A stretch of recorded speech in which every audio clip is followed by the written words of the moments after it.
lot of the immediatist and equal protection advocates say that people like you and me, who say we got to do the necessary worldview work, are just cowards. We're waiting for everybody to agree with us before we do anything to protect unborn humans.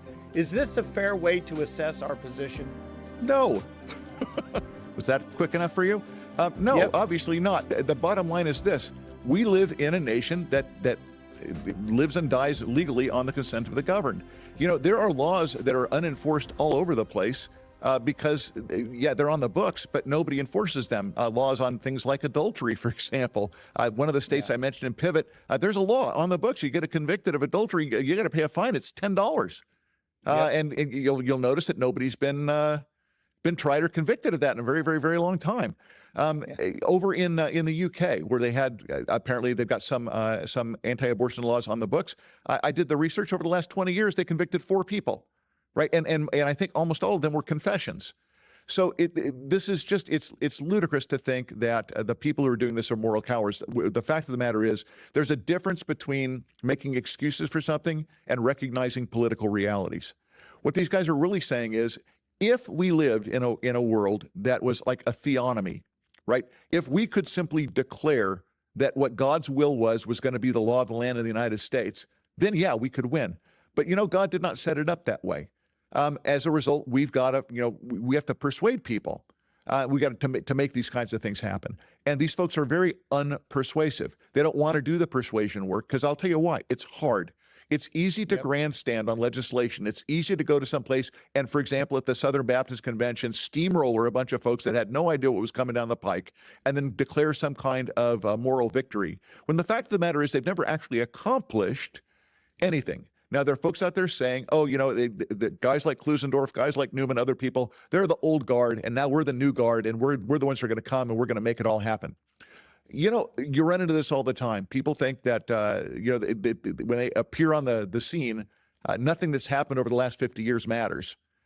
And they forget that we had the moral majority. They forget that we actually had a push for a constitutional amendment, and it failed.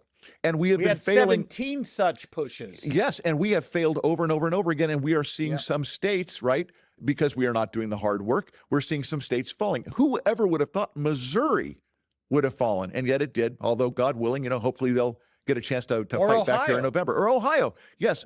And so you can't just wave a magic wand and wish for it. Now, people say, well, you're being impious. God can do anything. Well, yes, God certainly can do anything. But God has chosen to give people free will. People have exercised that free will.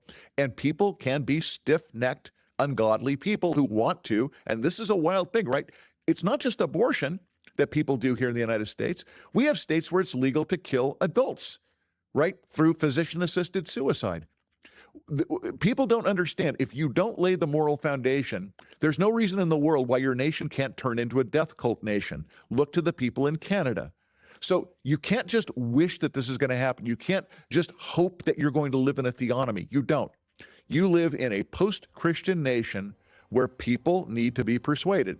Fortunately, you don't even need to make a theological argument necessarily in order to win this. We've got people over at Secular Pro-Life that argue they don't believe in God, but they still understand the moral argument. So we need to be out there making it. And by the way, education works. We know education works. My favorite story in Pivot is this guy, these people out there chanting, from the river to the sea, Palestine must be free. So he decides he's going to go and ask them, which river, which sea, right?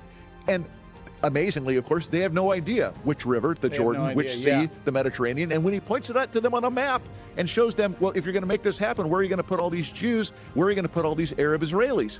And suddenly when it becomes clear to them, they go, oh gosh, and the vast majority of them move off of that position.